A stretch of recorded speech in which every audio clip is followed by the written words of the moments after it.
This is but a brief narration about homosexuality in Islam and why it is never accepted in Islam in the past, the present, or in the future, in all its many different forms. We do not deny that many among the homosexuals are productive and law-abiding members of the society. This is never intended to discriminate against the LGBT community, but as an invitation for everyone to understand why Islam does not allow homosexuality with an open heart and mind. Homosexuality is against human nature. Allah has complete knowledge of His creations. He has complete knowledge of it that He knows what sustenance it needs for its survival in this world. Without doubt, the ability of humans and other animals to have offspring has been the key to our survival.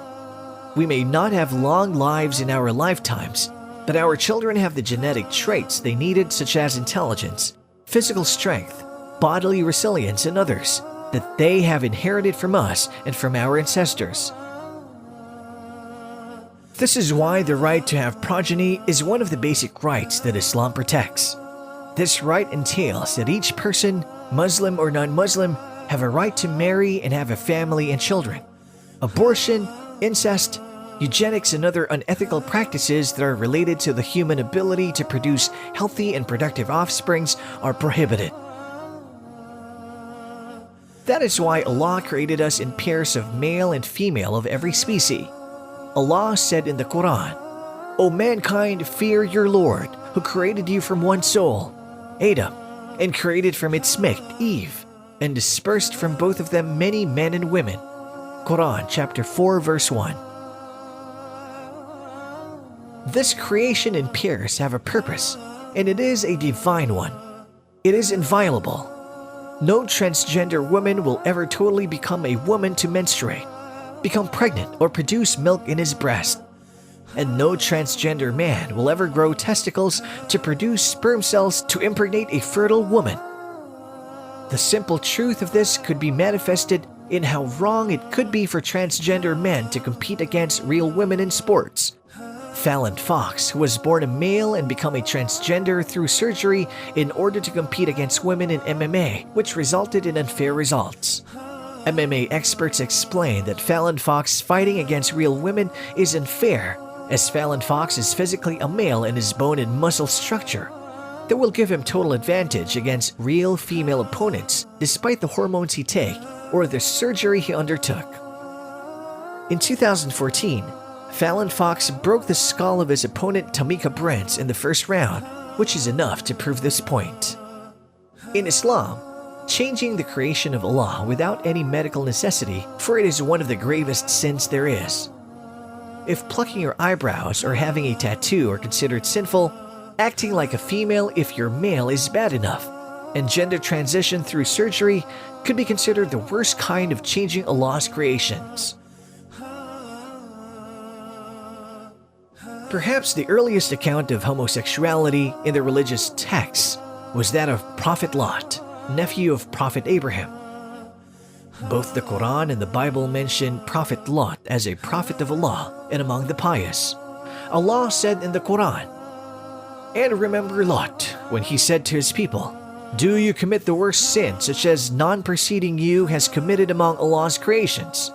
Verily, you lust for men instead of women.'" Quran chapter 7 verse 80 to 81. Allah mentioned this verse while narrating the story of how the homosexuals desired to have sexual intercourse with the visitors of Lot, who were angels in disguise. We could learn from this verse that this is among the first, if not the first time, that homosexuality has manifested on the face of the earth. And this is a strong indication that both Islam and Christianity are against homosexuality, and this teaching will remain until the end of time. It is because Allah, whenever He sends a prophet or a punishment against some kind of vice or sin, that vice or sin is among the worst sins. This sin would definitely have the worst punishment, and its prohibition would never be abrogated. Some homosexuals are as adamant before as they are today. Allah continued, and they replied, but the answer of His people was only that they said, "Evict them from your city." Indeed, they are men who keep themselves pure. Quran chapter 7 verse 82. The homosexuals are about to kill Prophet Lot, but Allah said, "So we saved him and his family, except for his wife. She was of those who remained with the evildoers." Chapter 7 verse 83.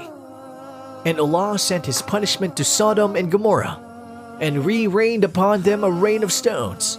Then see how was the end of the criminals. In Islam, there is capital punishment for those who are caught in the act of having same-sex sexual relations. A Muslim may not be punished by death for mere cross-dressing, but this could be considered a felony under a Muslim government and is punishable by incarceration instead. This is something that we Muslims are not ashamed of, just like how the King of Brunei enacted a law that upholds the teaching of Islam in its purest form, not as a form of barbarism, but to maintain godliness among his citizens. With this said, homosexuality is punishable only under a Muslim government, and this punishment should not be performed by random individuals in any Muslim country or in a non-Muslim majority country such as the Philippines. As minorities in this country, Muslims are ordered to be just and not to oppress homosexuals. We're even ordered to invite them to Islam with proper preaching just like everybody else. A homosexual who wishes to reform himself is welcome to embrace Islam anytime, as it is the sin that should be shunned, but not the sinner, if he repented and reformed his ways. Islam's stance against homosexuality is an act of self-preservation and keeping the natural order of things. Islam is about being at peace with our human nature and being away from anarchy brought about by abnormal desires. Respect for LGBT should not mean disrespect for religion, privacy, freedom of speech, personal views, and others. For indeed, our rights end where the rights of others begin.